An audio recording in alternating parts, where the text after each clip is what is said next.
Hello my dear lovely student, welcome back to my channel Sarwan lecturer. आज का ये video class 10 English के लिए सबसे ज्यादा इंपॉर्टेंट है। सभी स्टूडेंट 2024 बोर्ड एग्जाम में पेपर देने वाले हैं। ठीक है, हम आप लोगों को सारे सब्जेक्ट की तैयारी करा रहे हैं। आज हम आप लोगों को क्लास 10 इंग्लिश पढ़ाने वाले हैं। ठीक है, इंग्लिश में बहुत सारे स्टूडेंट का प्रॉब्लम होता है, सारे इंग्लिश नहीं समझ में आता, तो आज हम आप लोगों को इंग्लिश के सारे टॉपिक एक ही वीडियो में पढ़ाने वाला हूं। मतलब आपके जो 70 नंबर का पेपर आता है तो आप 95 लेकर आओगे 100 में। ठीक है, आप 95 लेकर आओगे, क्योंकि ये वीडियो क्लास 10 इंग्लिश का एक बहुत ज्यादा स्पेशल वीडियो है और यहां से आपके बोर्ड पेपर में 100% आएगा। मतलब आपके बोर्ड एग्जाम में यहां से आएंगे ही आएंगे, कोई रोक नहीं सकता, क्योंकि बहुत ही ज्यादा इंपॉर्टेंट ये वीडियो है। इसमें हम लोग क्या क्या देखने वाले हैं, इससे पहले आप प्लीज वीडियो को लाइक कर देना, अगर चैनल पर नया है तो सब्सक्राइब कर लेना, वीडियो को अपने फ्रेंड्स के साथ शेयर जरूर करना, ताकि हम आप लोगों के लिए ऐसे ही वीडियो हर एक सब्जेक्ट का लाएं। ठीक है, तो हम लोग सबसे पहले डिस्कस करेंगे जो आपके बोर्ड एग्जाम के लिए सबसे ज्यादा इंपॉर्टेंट सॉल्व्ड क्वेश्चन है, बोर्ड एग्जाम में जो बहुत ही बार आता है सॉल्व्ड क्वेश्चन। फिर हम लोग इंपॉर्टेंट लॉन्ग क्वेश्चन भी देखेंगे, जो बोर्ड एग्जाम के लिए सबसे ज्यादा इंपॉर्टेंट लॉन्ग क्वेश्चन है। फिर देखो हम लोग ग्रामर के बहुत सारे इंपॉर्टेंट क्वेश्चन देखेंगे, रीऑर्डरिंग सेंटेंसेस। ठीक है, फिर एक्टिव एंड पैसिव वॉइस, ये सारे आपके 2-2 मार्क्स के आते हैं। लॉन्ग क्वेश्चन तो आपके पोएट्री में एंड प्रोज में हर में आता है। ठीक है, एंड फिर हमारा डायरेक्ट इनडायरेक्ट, पंक्चुएशन देखेंगे, फिर प्रीपोजिशन, फिर स्पेलिंग, फिर ट्रांसलेशन। ठीक है, इतने सारे टॉपिक्स को हम लोग सिर्फ एक ही वीडियो में पढ़ने वाले हैं, मतलब एक वीडियो में। तो अगर आपने ये वीडियो देख लिया तो आपका ये सारे टॉपिक क्लियर हो जाएंगे। 9 टॉपिक एक ही वीडियो में क्लियर होने वाला, 9 टॉपिक सिर्फ एक ही वीडियो में। तो अगर आपने एक वीडियो देखा तो इंग्लिश आपका लगभग खत्म हो जाएगा। ठीक है, तो आप इस वीडियो को ज्यादा से ज्यादा लाइक करना, शेयर करना, चैनल पर ना सब्सक्राइब करना। हम लोग ऐसे ही बहुत सारे इंपॉर्टेंट वीडियो देखेंगे। तो सबसे पहले हम लोग शुरू करेंगे इंपॉर्टेंट सॉल्व्ड क्वेश्चन से, class 10 English important solved question. तो चलो शुरू करते हैं इंपॉर्टेंट सॉल्व्ड क्वेश्चन, जो बोर्ड एग्जाम के लिए सबसे ज्यादा इंपॉर्टेंट है। ठीक है, तो सबसे पहले हम लोग शुरू करेंगे सॉल्व्ड क्वेश्चन से। जो आपके सॉल्व्ड क्वेश्चन होते हैं, आपके बोर्ड एग्जाम में 3 मार्क्स का आता है एक सॉल्व्ड क्वेश्चन, और आपके बोर्ड एग्जाम में 2 सॉल्व्ड क्वेश्चन आते हैं, यानी कि 6 मार्क्स के आपके सॉल्व्ड क्वेश्चन आते हैं। ठीक है, तो एक एक क्वेश्चन को हम लोग अच्छे से समझेंगे। तो पहला नंबर क्वेश्चन से शुरुआत करते हैं। यहां क्या लिखा हुआ है देखो, why was Lencho's problem and what was his only hope होप। यहां आपसे पूछ रहा है कि जो लैंचो था, लैंचो की प्रॉब्लम क्या थी, लैंचो की समस्या क्या थी।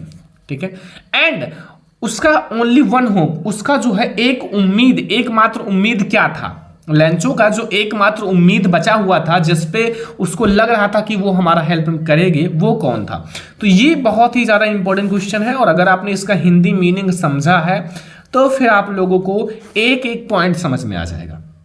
अगर आपने नहीं समझा हिंदी मीनिंग्स तो समझ लो। ठीक है, या फिर आप थोड़ा सा इसकी स्टोरी के बारे में जान लो तो आप लोगों को बेटर समझ में आएगा। जैसे देखो, जो लैंचो था एक गरीब किसान था, उसका एक छोटा सा फैमिली था। ठीक है, और वो क्या था, उसके खेत जो है उसको एक बारिश की जरूरत थी, मतलब खेत बोया हुआ था, खेत में मकई के फसल पके हुए लगे थे, तो उसको अगर एक छोटी सी बौछार मिल जाती तो उसका फसल और भी अच्छा हो जाता।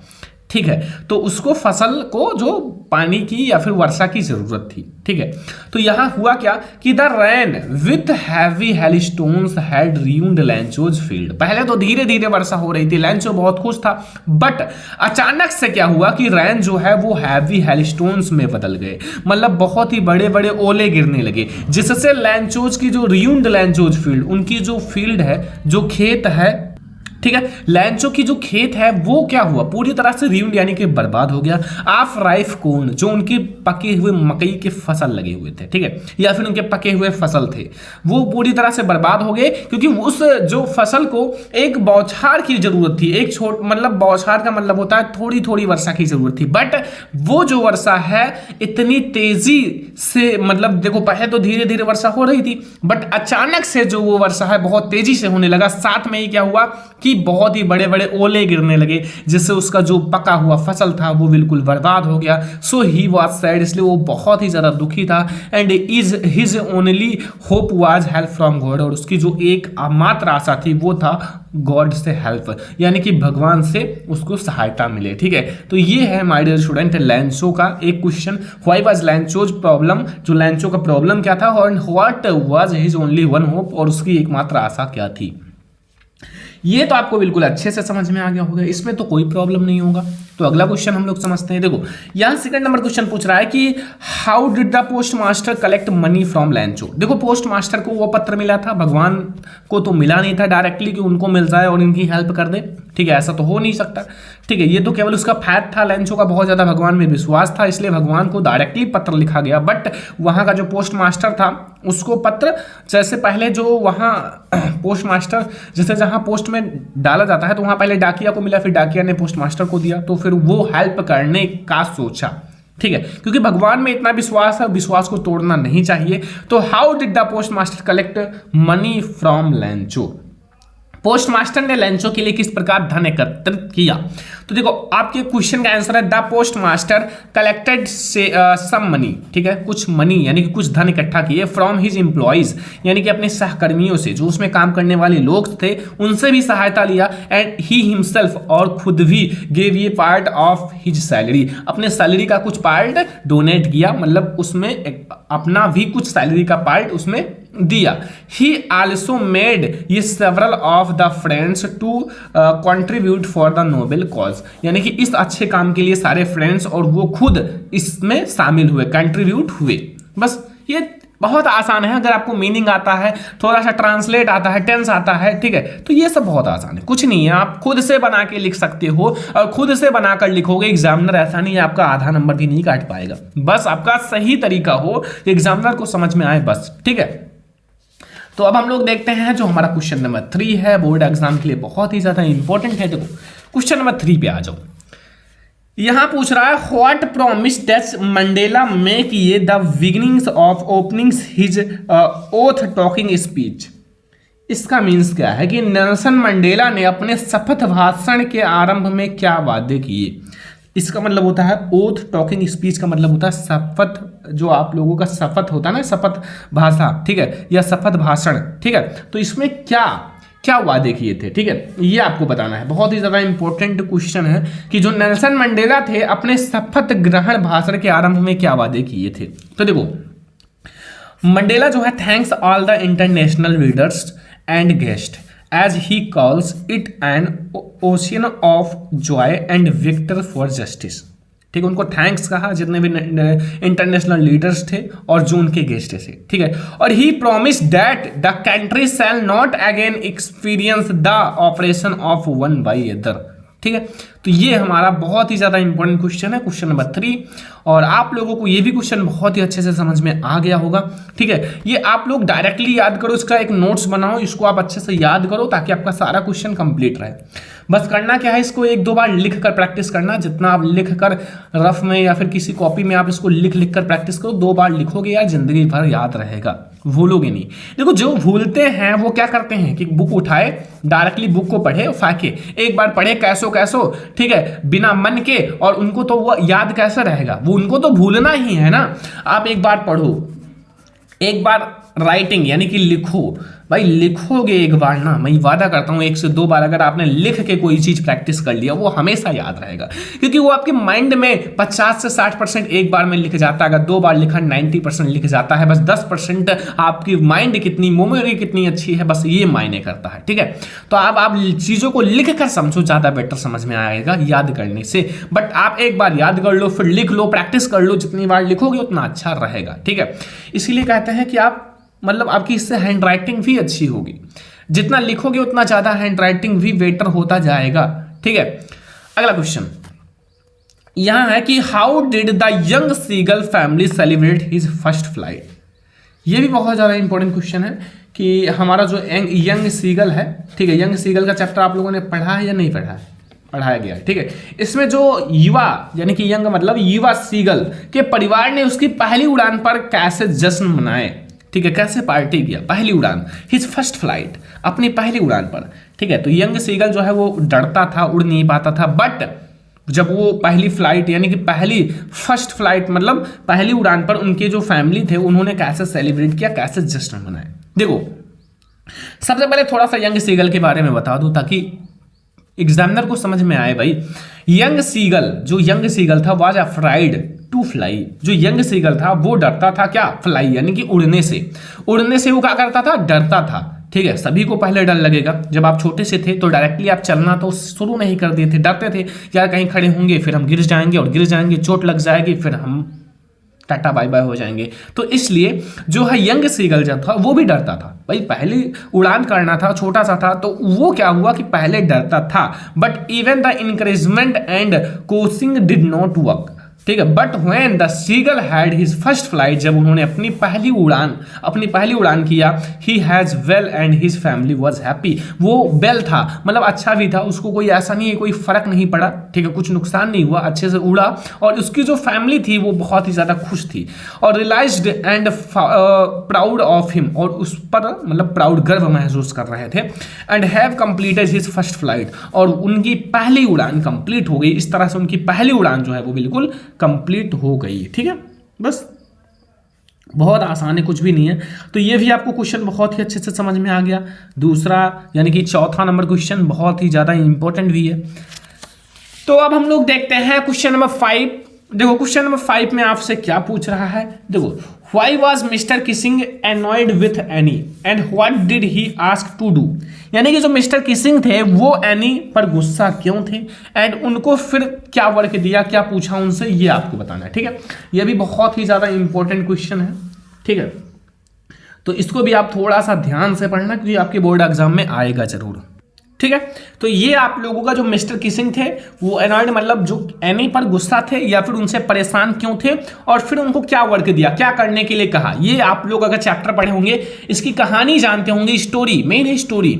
अगर आप किसी के बारे में स्टोरी जानते हो तो उसको आप आसानी से लिख सकते हो, ठीक है। लैंग्वेज आपका हिंदी हो या इंग्लिश हो, बट आप उसको हिंदी में लिख लोगे तो आई होप कि आप उसको इंग्लिश में भी आसानी से ट्रांसलेट कर सकते हो अगर थोड़ा सा मेधावी छात्र हो, मतलब थोड़ा सा पढ़ने में अच्छे हो तो, ठीक है। देखो यहाँ क्या है कि mister Keesing was annoyed with any, जो एनी से मिस्टर किसिंग जो थे वो परेशान थे, मिस्टर किसिंग एनी से परेशान थे, because she talk very much in the class, वो जो है क्लास में बहुत ज़्यादा बातें करती थी। देखो जब आप क्लास में बैठते हो तो कोई लड़का या लड़की ऐसा होता है जो बहुत ही ज़्यादा क्लास में बातें करते हैं और टीचर जो है हमेशा डिस्टर्ब होता है, बट ऐसा नहीं है कि वो बच्चा कुछ नहीं जानता है, बात वही कर पाते हैं ज़्यादा जिसके पास टैलेंट होता है। देखो अगर आप कहीं भी जाते हो, ठीक है, तो ज़्यादा देखो बोलना भी बहुत ही ज़्यादा हार्ड वर्क है, ठीक है। सभी के सामने एक सही तरीके से बोलना थोड़ा सा हार्ड वर्क है, ठीक है। तो मतलब जो बच्चा थोड़ा अच्छा होता है वही ज़्यादा बोलता भी है, ठीक है। और हाँ जो सही बोलता है, मतलब ऐसा नहीं कि मन में जो आया बोल दिया उसका अर्थ मीन्स कुछ है ही नहीं, ऐसा नहीं। ऐसा बच्चा बहुत सारे होते हैं जो बहुत अच्छी चीज़ें बोलते हैं और समय समय पर ज़्यादा बोलते भी हैं, ठीक है, उनकी एक अलग वैल्यू भी होती है, ठीक है। तो देखो मिस्टर किसिंग जो था वो एनी पर गुस्सा था because he talk very much in the classroom, देखो he assigned her extra homework, उनको एक्स्ट्रा होमवर्क दिया, her to write on essay the subject chatterbox. Chatterbox क्या है, देखो उनको एक एसे लिखने के लिए दिया थे, किसके, चैटर बॉक्स का मतलब होता है बात, जैसे एक बातूनी होती है ना, तो जैसे बात पर चैटर बॉक्स पर उनको लिखने को दिया, ठीक है, ऐसे। तो ये भी बहुत ही ज़्यादा इंपॉर्टेंट है, काफ़ी आसान सा क्वेश्चन है, बट आपको हार्ड लगेगा क्योंकि अभी आप क्लास 10th में हो। जैसे जैसे आप आगे क्लास में जाओगे 11th में तो आप कहोगे यार क्लास 10 बहुत ईजी था, क्लास 11th हार्ड है। क्लास 12th में जाओगे कहोगे यार क्लास 11th ईजी था, यार क्लास 12th हार्ड है। अब तो क्लास 12th में इतने मोटे मोटे बुक हैं। जैसे आप यूपीएससी की तैयारी करने जाओगे, अरे यार यूपीएससी का दो पेज हमारे क्लास 12th के फिजिक्स के बराबर था, क्या है, कुछ नहीं है। बट ये अभी जिस टाइम में आप हो आपको क्लास 10th ही हार्ड लगेगा। जैसे आप क्लास 11th में जाओगे, याद रखना आप कहोगे यार क्लास 10 तो इजी था, ठीक है, पूरा बुक मिलाकर इसके 2 बुक के बराबर थे। तो याद रखो, बस आप पढ़ाई करो, अपने आप को रेगुलर पढ़ाई में झोंक दो, तभी आप समझ पाओगे चीज़ों को। देखो 6 number question, what is Coorg famous for. Coorg जो था वो फेमस क्यों था, किसके लिए फेमस था, तो it is famous for his coffee stalls, ठीक है, कॉफी स्टॉल जो था उसके लिए फेमस था, every green rain forest and species, ठीक है, कुछ स्पाइसीज के लिए फेमस था। It 13% areas is covered with the every green rain forest, मतलब वहाँ जो था बहुत अच्छे अच्छे हरे फॉरेस्ट थे, उससे लगभग 30% एरिया कवर था, ठीक है। The people of Coorg are independent and brave, वो खुद पर इंडिपेंडेंट थे और ब्रेव मतलब बहादुर थे, तो इसलिए कुर्ग फेमस था, ठीक है।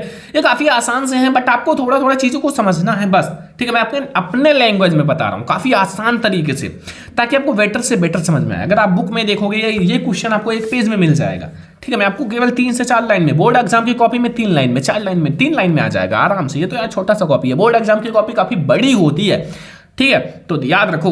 अगला question number 7, what did Balli do after she got into bus, Balli ने क्या किया आफ्टर बस, यानी कि बस में जाने के पहले, ठीक है। बाद, आफ्टर मतलब होता बाद, ठीक है। She got into the bus and she looked at everything very thoughtfully, वो जब बस में गई तो वो बहुत खुश थी और वो सारी चीजों को अच्छे से देखती थी, थॉटली यानी कि सोच कर अच्छे से देखती थी, उसके बारे में समझती थी। When she looked outside she found her view cut off the canvas blind that covered the lower parts of windows. तो ये कुछ सीन देखती हैं बल्ली जो है बस से, ठीक है। तो ये है हमारा बहुत ज्यादा इंपॉर्टेंट क्वेश्चन। बस इतना आपको क्वेश्चन नंबर 7 मैंने आपको 7 जो है सॉल्व्ड क्वेश्चन समझाए, ठीक है। सॉल्व्ड क्वेश्चन जो बोर्ड एग्जाम के लिए वेरी इंपॉर्टेंट, काफी आसान तरीके से आपको हिंदी मीनिंग के साथ समझाए हैं और बहुत ही आसान वर्ड्स लिखे हैं। देखो वर्ड्स इंपॉर्टेंट है, जितना आसान वर्ड्स में आप लिखोगे उतना ज्यादा बेटर आपको समझ में आएगा। देखो इसी में मैं चाहता बहुत हार्ड मीनिंग्स को लिख सकता था, बहुत हार्ड वर्ड्स को लिख सकता था, बट मैंने बहुत आसान वर्ड्स को कलेक्ट किया है। अब हम आएंगे लॉन्ग क्वेश्चन पर। देखो लॉन्ग क्वेश्चन की एक अलग सी वीडियो मैं बनाऊंगा, बट इसमें जो मैं लॉन्ग क्वेश्चन बता रहा हूं आप अभी से याद करना शुरू कर दो। एक दिन में 2 लॉन्ग क्वेश्चन शुरू करो याद करने को, आपका सारा लॉन्ग क्वेश्चन कंप्लीट हो ही जाएगा, कोई नहीं रोक पाएगा, ठीक है। एक दिन में 2 लॉन्ग क्वेश्चन तैयार करो, आपका लॉन्ग क्वेश्चन बस 7 से 8 दिनों में पूरा खत्म हो जाएगा। तो पहले नंबर लॉन्ग क्वेश्चन से शुरुआत करते हैं जो हमारे बोर्ड एग्जाम के लिए बहुत ही ज्यादा इंपॉर्टेंट है। तो पहला लॉन्ग क्वेश्चन आप लोग ध्यान से देखना जो कि आपके बोर्ड एग्जाम के लिए इंपॉर्टेंट है। देखो पहले में क्या पूछ रहा है कि हु वाज लैंचो, लैंचो कैन था, and why did he write a letter to God, उन्होंने भगवान के लिए पत्र क्यों लिखा। हु रिसीव्ड द लेटर, वो पत्र जो है उसको किसने रिसीव किया। And later what did he do, और उसके बाद क्या हुआ, क्या किया, जो पत्र को लिया, जिसको प्राप्त हुआ, उन्होंने क्या किया।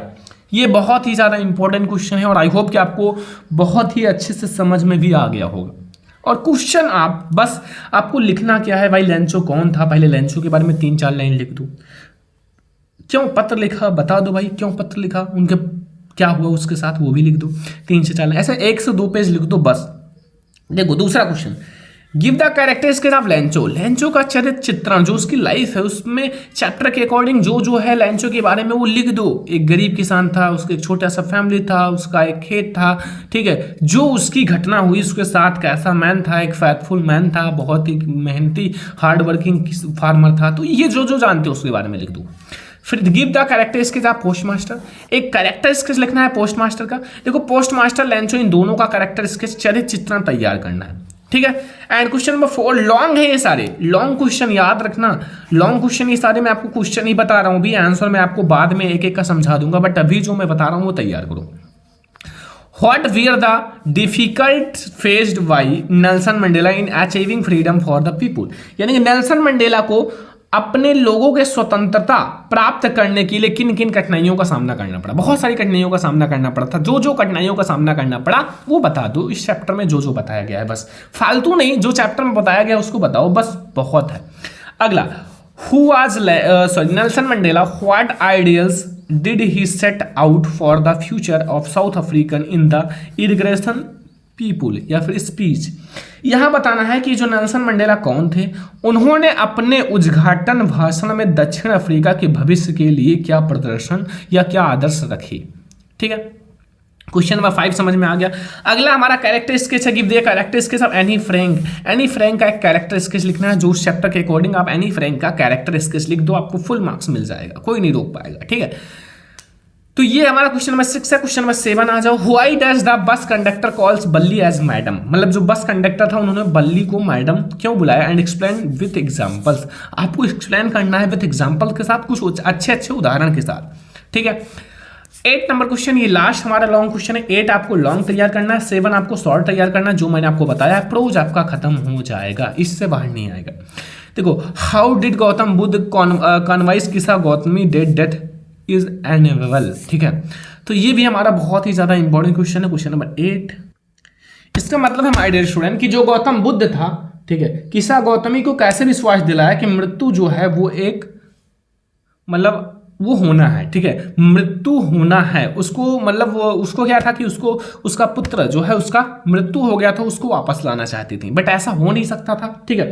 तो ये हमारा एक रीति है, जो होगा उसको कोई रोक नहीं सकता, ठीक है। तो ये हमारा होगा क्वेश्चन नंबर 8। और ये लॉन्ग क्वेश्चन 8 तैयार कर लो, इसमें से 2 आएंगे, एक लिखना है यार, एक लिखना है, इसमें से आएंगे 100% आएगा, तो आप लोग इसको तैयार कर लो, ये लॉन्ग ये शॉर्ट। आई होप कि आपको ये इंग्लिश की वीडियो बहुत ज़्यादा पसंद आई होगी। ऐसे आप देखो, ये आपका ज़्यादा से ज़्यादा क्वेश्चन हो चुके हैं, और अगर आपने इसको तैयार कर लिया तो आप कमेंट कर दो सर सप्लीमेंट्री क्या भी बता दो, ताकि मैं आप लोगों को सप्लीमेंट्री और पोएट्री का भी कुछ क्वेश्चंस करा दूं, ताकि आपका सारा कंप्लीट हो जाए, फिर हम लोग ग्रामर में चलेंगे।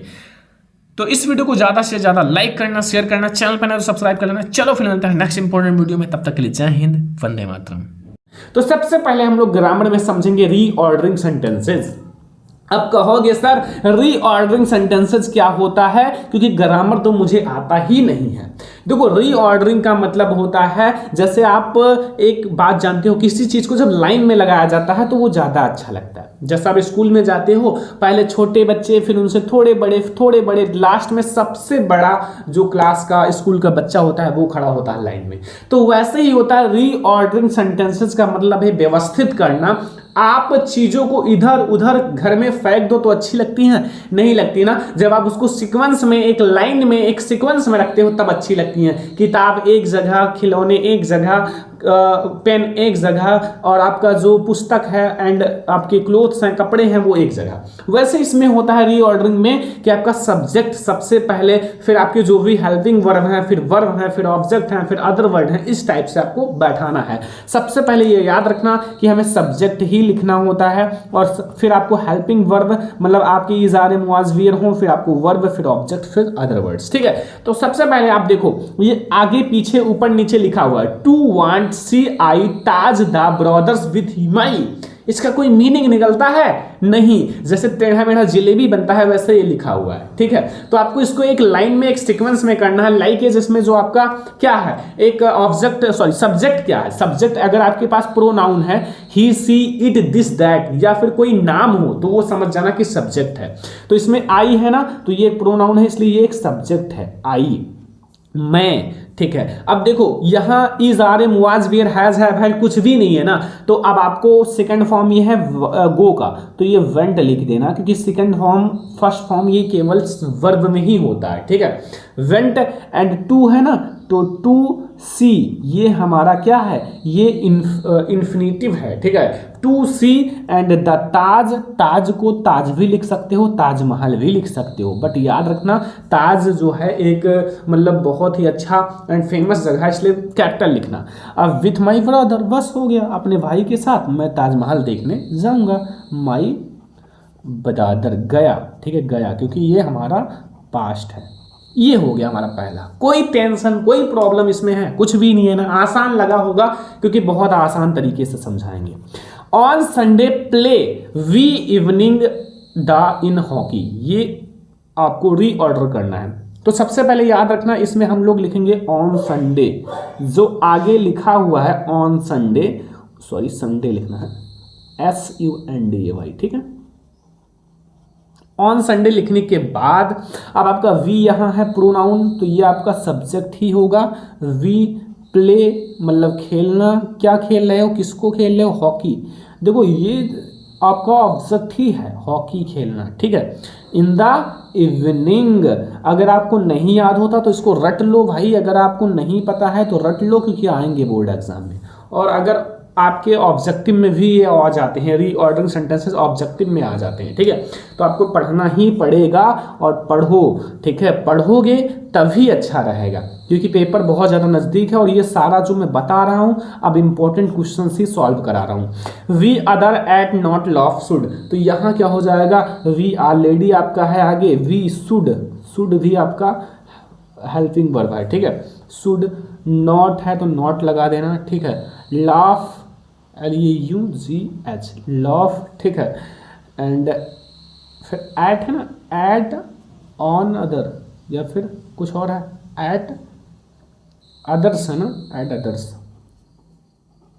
मतलब एक दूसरे पर मत हंसो। तो ये हमारे 3 ऐसे रीऑर्डरिंग सेंटेंसेस हैं जो बोर्ड एग्जाम के लिए इंपॉर्टेंट है। अगर ऑब्जेक्टिव में आएगा तो ऑब्जेक्टिव में आप देख लेना कि इसी टाइप से सीक्वेंस में जो लगा है उस पर टिक लगा देना, आपको नंबर मिल जाएगा। अगर आपके इस टाइप से आएंगे तो 2 नंबर आपका फिक्स हो जाएगा। तो अब इसमें आपको कोई दिक्कत, कोई कंफ्यूजन नहीं होगा रीऑर्डरिंग सेंटेंसेस में, ठीक है। तो रीऑर्डरिंग सेंटेंसेस आपको समझ में आ गया। अगला हमारा है एक्टिव एंड पैसिव वॉइस, जो आपके बोर्ड एग्जाम में 2 नंबर का यानी कि 2 मार्क्स का अलग से आता है। तो ये भी आपको आसान लगेगा, इसमें कुछ होता नहीं है। एक्टिव एंड पैसिव वॉइस, अब कहोगे सर मैंने ये नाम नहीं सुना, इंग्लिश ग्रामर पढ़ रहे हैं, तो हम आपको बताएंगे ना। देखो, एक्टिव एंड पैसिव वॉइस का मतलब होता है कि एक्टिव में लाइकेज आपका दिया रहेगा, आपको उसको पैसिव में चेंज करना है।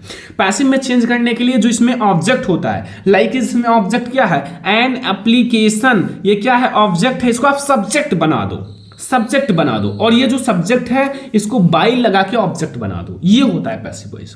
और प्रेजेंट इंडेफिनिट में इज आर एम का प्रयोग किया जाएगा, हमेशा वर्ब की थर्ड फॉर्म का ही प्रयोग किया जाएगा पैसिव वॉइस बनाते समय, ये रूल याद रखना, ठीक है। अब आप लोग थोड़ा सा हेल्पिंग वर्ब आप अपने बुक में देख सकते हो, जैसे प्रेजेंट इंडेफिनिट में हम इज आर एम का प्रयोग करेंगे, पास्ट इंडेफिनिट में वाज वेयर का प्रयोग करेंगे, ठीक है। एंड हम लोग फ्यूचर का बनता है नहीं बनता देख लेना, ठीक है। तो इस टाइप से हम लोग इसको याद कर लो, केवल हेल्पिंग वर्ब। और ये तो हमेशा याद रहेगा कि वर्ब की थर्ड फॉर्म का ही प्रयोग किया जाता है, सब्जेक्ट को ऑब्जेक्ट, ऑब्जेक्ट को सब्जेक्ट, बस ये रूल याद रखना, आपको सबसे आसान लगने लगेगा एक्टिव एंड पैसिव वॉइस। जैसे एन एप्लीकेशन,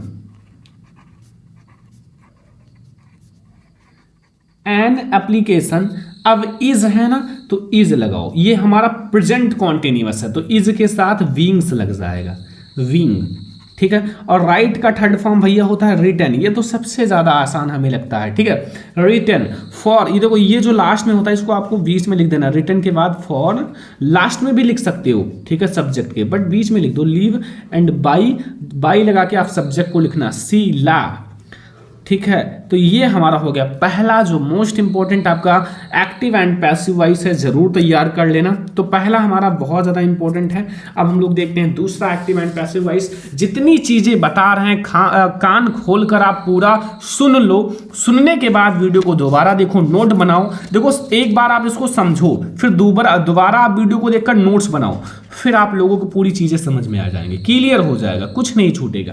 दूसरा भैया हु वाला आपके बोर्ड एग्जाम में आता है, ये याद रखना, हु वाला। तो हु टीच यू इंग्लिश।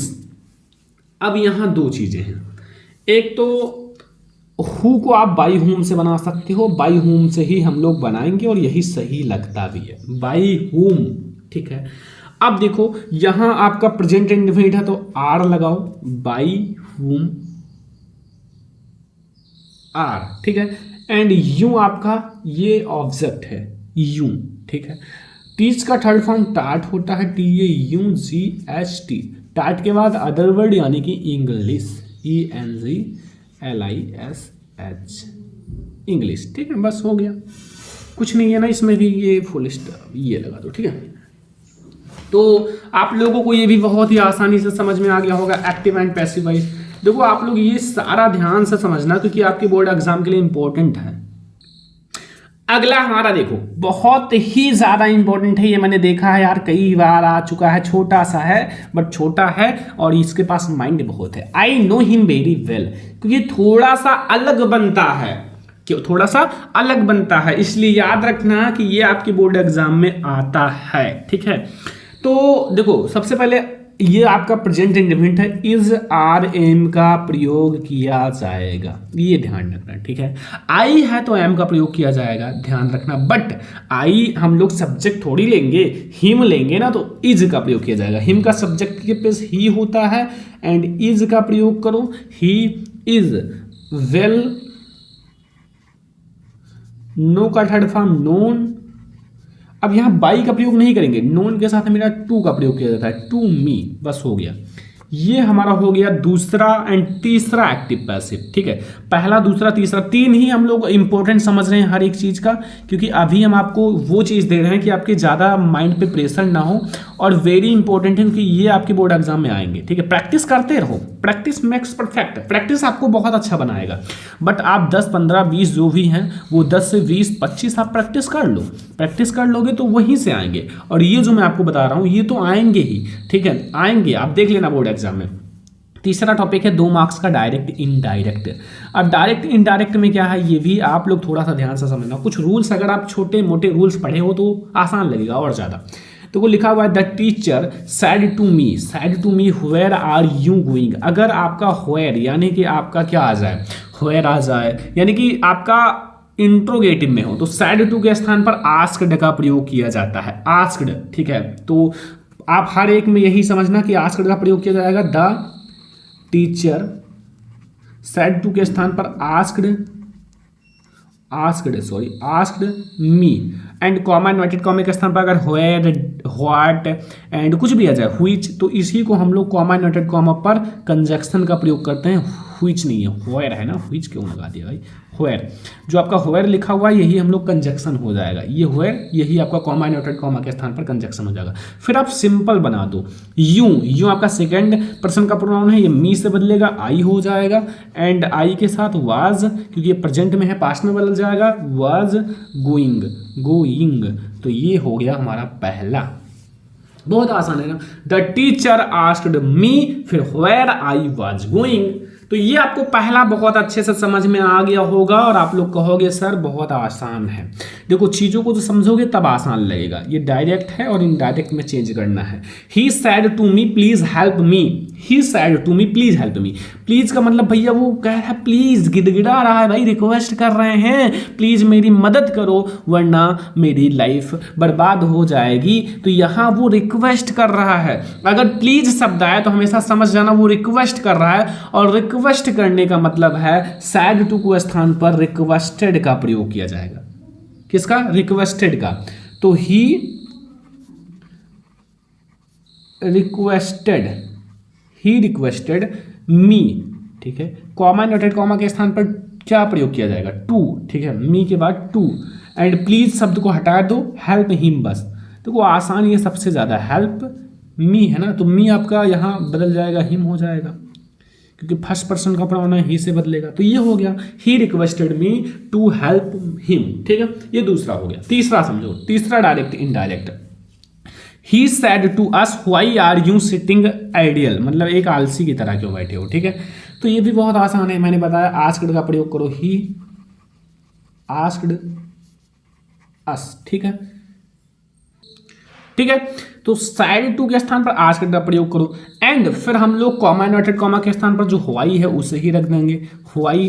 फिर आपका यू बदल जाएगा अस से, तो वी हो जाएगा, वी के साथ भैया वेयर का प्रयोग करेंगे, एंड सिटिंग आपका ऐसे ही, सिटिंग आप डबल टी लिख देना, आइडियल।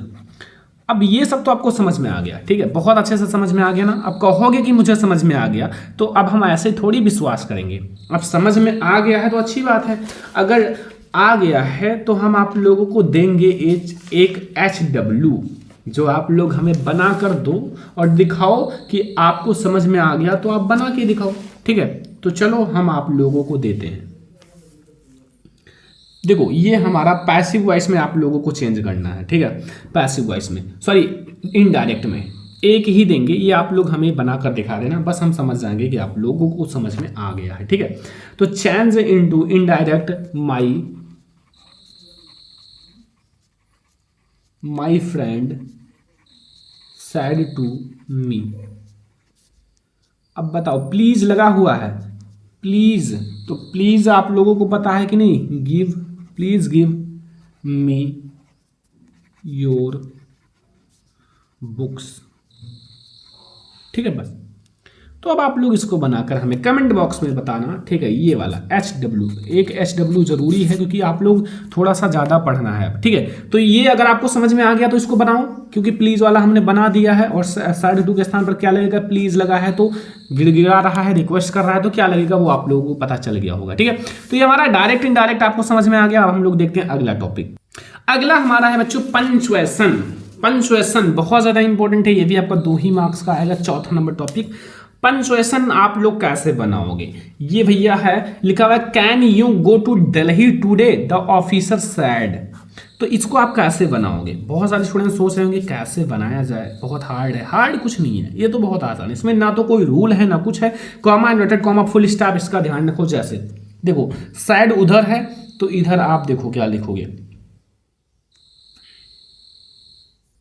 सैड के बाद थोड़ा सा और है स्टूडेंट, सैड टू, सैड के बाद क्या है, said to the clerk. Clerk जो होते हैं ना, आप लोगों ने आर्मी में देखा होगा क्लर्क, इतना बड़ा है, ठीक है। वो तो सैड टू के बाद भाई कोई ना कोई चीज़ तो होनी ही चाहिए, इसलिए मैंने थोड़ा सा देखा और सोचा तो क्वेश्चन में थोड़ा सा मिस्टेक था। देखो यहाँ सबसे पहले आप डबल इनवर्टेड कॉमा लगाओ। क्यों? क्योंकि ये चीज़ हमारा सैड टू उस साइड में है, ठीक है। तो ये उल्टा लिख दिया है, डायरेक्ट इनडायरेक्ट में इधर सैड टू होता है लेकिन ये इस साइड में कर दिया है। देखो आपकी माइंड को कैसे कन्फ्यूज कर रहा है, ठीक है। तो ऐसे ऐसे क्वेश्चंस आपको आएंगे और आप कंफ्यूज मत होना, ठीक है, क्योंकि आप लोग हमारे स्टूडेंट हो। तो गो टू दिल्ली में डी जो है वो कैपिटल कर देना है, क्योंकि पंक्चुएशन है, पंक्चुएट करना है। दिल्ली क्योंकि भाई एक फेमस जगह है। टू डे तो ये हो गया, कॉमा इन्वर्टेड कॉमा बंद कर दो। फिर यहाँ हमारा लिखेगा the officer said to the clerk, है ना, क्लर्क, बस फुल स्टॉप। ये हो गया हमारा पंक्चुएशन, ठीक है। पंक्चुएशन काफ़ी आसान लगा होगा क्योंकि पंक्चुएशन में कुछ होता नहीं, कोई रूल नहीं होता कि हमें रूल याद करें, ये याद करें, कुछ नहीं है, बस केवल पता होना चाहिए। दूसरा देखो, राधा में आर भैया कैपिटल कर दो क्योंकि नाम है राधा, नाम का कैपिटल ही कर दिया को। टू रवि का आर कैपिटल कर दो, रवि। कॉमा इनवर्टेड कॉमा, ये तो पूरा डायरेक्ट इनडायरेक्ट ही है, डायरेक्ट इनडायरेक्ट का ही आता है। ज़्यादा बोर्ड एग्जाम में डायरेक्ट इनडायरेक्ट के ही आते हैं। Who are you and what do you want, ठीक है।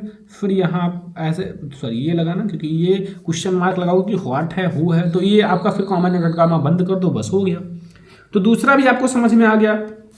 तीसरा भी देखो डायरेक्ट इनडायरेक्ट के ही पंक्चुएशन में आते हैं, तो ध्यान रखना। तीसरा देखो, the teacher said to me do not waste your time. तो द टीचर, पहले the teacher said to me, comma inverted comma, do capital करना, do not waste your time, ठीक है। ये हो गया, आप कॉमा इनवर्टेड कॉमा बंद कर दो, बस, ठीक है। तो ये आपको समझ में आ गया। तो ये हमारे 3 मोस्ट इंपॉर्टेंट पंक्चुएशन है। अब हम आते हैं प्रीपोजिशन देखते हैं। प्रीपोजिशन भैया ये भी 1 मार्क्स का या 2 मार्क्स का आता है, ठीक है। तो प्रीपोजिशन देखो, हम एक टॉपिक को बहुत अच्छे से समझ रहे हैं, ठीक है। इसलिए इस टाइप से अगर आप बोर्ड एग्जाम की एक स्मार्ट तरीके से बोर्ड एग्जाम की तैयारी करोगे, स्मार्ट तरीके से, तभी आप अच्छे मार्क्स ला पाओगे। अब हार्ड वर्क, बुक को खोल कर बैठना, चैप्टर्स को पढ़ना, ये सब आपकी अच्छा बात नहीं है, क्योंकि आपका समय कम है, चैप्टर्स पढ़ते रह जाओगे, समय बीत जाएगा और कुछ नहीं पाओगे, ठीक है। तो प्रीपोजिशन में पहला ही आई एम सफरिंग फ्रॉम, ये तो सभी को पता है, from fever, I am suffering from fever, ये तो सारे स्टूडेंट को पता है, छोटे छोटे बच्चे को। राहुल इज वीक, वीक के साथ हमेशा इन का प्रयोग किया जाता है, ठीक है, इंग्लिश, इन हो गया। अगला देखो, my father lived in Mumbai, फिर यहाँ देखो 10 ईयर, 10 ईयर कोई निश्चित समय नहीं है, अनिश्चित है, इसलिए फॉर का प्रयोग करो, फॉर। सिंस या फॉर का, तो सिंस जो होता है वो निश्चित के लिए प्रयोग किया है, जैसे 10 बजे, 10 o'clock, तो ये निश्चित है, ठीक है। तो यहाँ हम लोग फॉर का इसलिए प्रयोग किया क्योंकि ये 10 ईयर कोई निश्चित नहीं है, कब से कब तक ये नहीं पता। I am certified, I am not certified, certified के साथ विथ का प्रयोग किया जाता है प्रीपोजिशन। योर परफॉर्मेंस, कुछ ऐसी चीज़ें जिनके साथ फिक्स होता है कि इस चीज़ का प्रयोग किया जाता है, ठीक है। जैसे knocking, who is knocking, knocking के साथ हमेशा एट का प्रयोग किया जाता है, तो ये सब फिक्स है। नोकिंग द डोर, तो ये 5 मोस्ट इंपोर्टेंट प्रीपोजिशन तैयार कर लेना। जो बच्चे नहीं तैयार करेंगे तैयार कर लेना, क्योंकि पेपर में ये सब आपको देखने को मिलेगा। अगला है भैया स्पेलिंग। स्पेलिंग भी आपके बोर्ड एग्जाम में आता है। देखो हम आपको ऐसे बता दूं कि स्पेलिंग आपके ऑब्जेक्टिव में आ सकता है, तो इसलिए मैं आपको बता दे रहा हूं, पहले से आप लोग अलर्ट रहो। ट्रेवल, TR, अब यहां देखो AVELLER, ट्रेवलर, ठीक है। अगला HEGHT, हाइट, ठीक है। अगला देखो C फिर डैश से ARRY, कैरी, ठीक है। अगला देखो JUSTIC, जस्टिस। अगला KNOWLEDGE, कनऊ लद गए, यानी कि नॉलेज, ठीक है। ऐसे बच्चे पढ़ते हैं, पहले हम भी पढ़ते थे ऐसे। बट ये हो गया हमारा 5 स्पेलिंग जो बहुत ही ज़्यादा इंपॉर्टेंट है।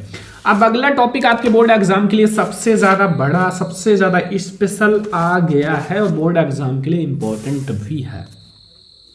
ट्रांसलेशन 5 मार्क्स का आता है, 5 या 4 मार्क्स का आता है। तो ये ट्रांसलेशन बहुत सारे आपको नहीं तैयार करने हैं, कुछ ऐसे ट्रांसलेशन है जो तैयार कर लेने हैं, अभी और भी तैयार करना है, लेकिन पहला मैं आपको पहले बता देता हूं, ठीक है। ये पहला ट्रांसलेशन है, देखो लिखा हुआ है, एक बहुत बूढ़ा आदमी आम के पेड़ लगा रहा था। राजा ने कहा, इसके फल तुम नहीं खा सकोगे, तो क्यों परिश्रम करते हो? बूढ़ा व्यक्ति ने बोला, मेरे पूर्वजों ने जो पेड़ लगाए थे उसके फल मैंने खाए, तो मेरे द्वारा लगाए गए पेड़ों के फल मेरे बच्चे और उनके बच्चे खाएंगे, ठीक है। तो सोच ऐसा रखो, ठीक है, अपना ही फायदा मत देखो, अपना ही फायदा देखोगे तो सफल नहीं हो पाओगे, ठीक है। तो ध्यान रखो, ऐसा काम करो जिससे सभी को फायदा हो और सभी को अच्छा भी लगे। तो देखो, एक बूढ़ा आदमी, एक बहुत बूढ़ा आदमी, एक एक चीज को समझो, ठीक है। तो एक बहुत बूढ़ा आदमी, सबसे पहले इतना का बताओ, एन लगाओगे ना, क्योंकि नहीं ए लगाया जाएगा, सॉरी एन क्यों लगाया जाएगा, ए वेरी ओल्ड मैन, ये पूरा हो गया subject. A very old man, एक बहुत बूढ़ा आदमी लगा रहा था आ गया तो वाज। लगाना का मतलब होता है प्लांट, का मतलब होता है पौधे, और प्लांटिंग का मतलब होता है पौधे लगाना। प्लांटिंग किसको लगा रहा था? मैंगो ट्रीज, आम के पेड़ों को। तो MANGO, मैंगो ट्रीज मतलब आम के पेड़ों को। क्या है इसमें? कुछ भी नहीं है। एक बूढ़ा व्यक्ति, पहले सब्जेक्ट लिखो, पीछे से बनाते आओ। देखो, एक बहुत बूढ़ा व्यक्ति, ए वेरी ओल्ड मैन, पीछे से आओ। लगा रहा था प्लांटिंग, किसको? द मैंगोज, या फिर प्लांटिंग मैंगोज ट्रीज। बस राजा ने कहा, किसने कहा? राजा ने। तो अब लिखो the king sad, the king sad. ये डायरेक्ट इनडायरेक्ट आ गया। इसके फल तुम नहीं खा सकोगे। इसके फल का मतलब होता है व्हेन। देखो, व्हेन का मतलब होता है इसके। व्हेन तुम यानी कि यू, विल सकोगे यानी कि फ्यूचर है, विल नॉट।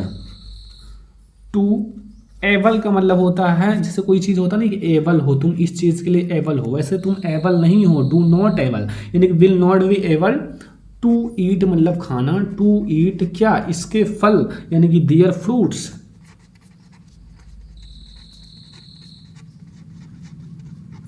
दियर फ्रूट्स, तुम इसके फल नहीं खा सकोगे। तो क्यों परिश्रम करते हो? ठीक है, तो क्यों परिश्रम करते हो? तो आप लोग लिखो व्हाई आर यू, क्यों, why are you working hard. देखो, एक एक चीज को समझ लो, एक एक पॉइंट को समझो। वर्किंग हार्ड, यहां कॉमा इन्वर्टेड कॉमा बंद है, ठीक है। नहीं अभी नहीं बंद है, बंद है ना, बंद है। परिश्रम करते हो, ठीक है। तो बूढ़ा बोला, बूढ़ा का मतलब होता है the old man. Old man का मतलब होता है बूढ़ा ना, द ओल्ड मैन। सैड मतलब बोला, क्या बोला? कि मेरे पूर्वजों ने जो पेड़ लगाए थे, मेरे पूर्वजों ने जो पेड़ लगाए थे, ठीक है, तो उसके फल मैंने खाए, ठीक है। तो पहले आप क्या लिखो? उसके फल मैंने खाए। आई उसका बनाओ पहले, have eaten, eaten, eaten the fruits of trees, उसके वृक्ष के जो किसने लगाया था, which my पूर्वज, which my पूर्वज का होता है forefathers, ठीक है, forefathers had planted, उन लोगों ने लगाया था। देखो थोड़ा सा आपको ये हार्ड है, इससे इजी आपके बोर्ड एग्जाम में आएगा, ठीक है। खाए, मेरे द्वारा लगाए गए पेड़, उसके फल मैंने खाए, तो मेरे द्वारा लगाए गए पेड़ के फल मेरे बच्चे और उनके बच्चे खाएंगे। अब इसके क्या होगा, इसका जो होगा वो होगा मतलब माई चिल्ड्रेन, सबसे पहले माई मेरे बच्चे, children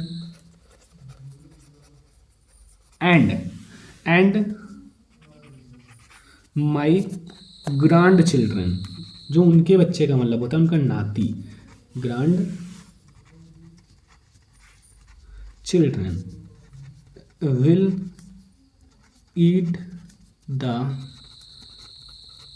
fruits of the trees planted by me, बस कुछ नहीं है, प्लांटेड बाई मी, मेरे द्वारा जो पेड़ लगाया गया है, बस हो गया, ठीक है। तो ये आपका हो गया ट्रांसलेशन और भी आप प्रैक्टिस करते रहना, 2-4 और प्रैक्टिस कर लेना। तो ये आपको पहले मैंने आपको ग्रामर बता दिया। आप कहोगे सर ग्रामर में अभी और भी टॉपिक्स हैं, लेटर है, एप्लीकेशन है एंड आर्टिकल राइटिंग। तो लेटर की वीडियो बन चुकी है और फिर से मैं बना दूंगा। एप्लीकेशन की वीडियो बन चुकी है, वो अभी मैंने दिया नहीं है, बना के रखा है, वो भी मैं आपको दे दूंगा। तो इस टाइप से आपका ग्रामर खत्म हो जाएगा ना। तो ये वीडियो आपके लिए बहुत ज़्यादा इंपॉर्टेंट है। तो इस वीडियो को आपको ज़्यादा से ज़्यादा लाइक करना है, शेयर करना है। अगर चैनल पर ना तो सब्सक्राइब भी करें ना। हम लोग ऐसे ही बहुत सारी वीडियोस लाते रहेंगे, हर एक सब्जेक्ट को पढ़ेंगे। तो चलो इस वीडियो को लाइक शेयर सब्सक्राइब कर देना। चलो फिर मिलते हैं नेक्स्ट इंपॉर्टेंट वीडियो में, तब तक के लिए जय।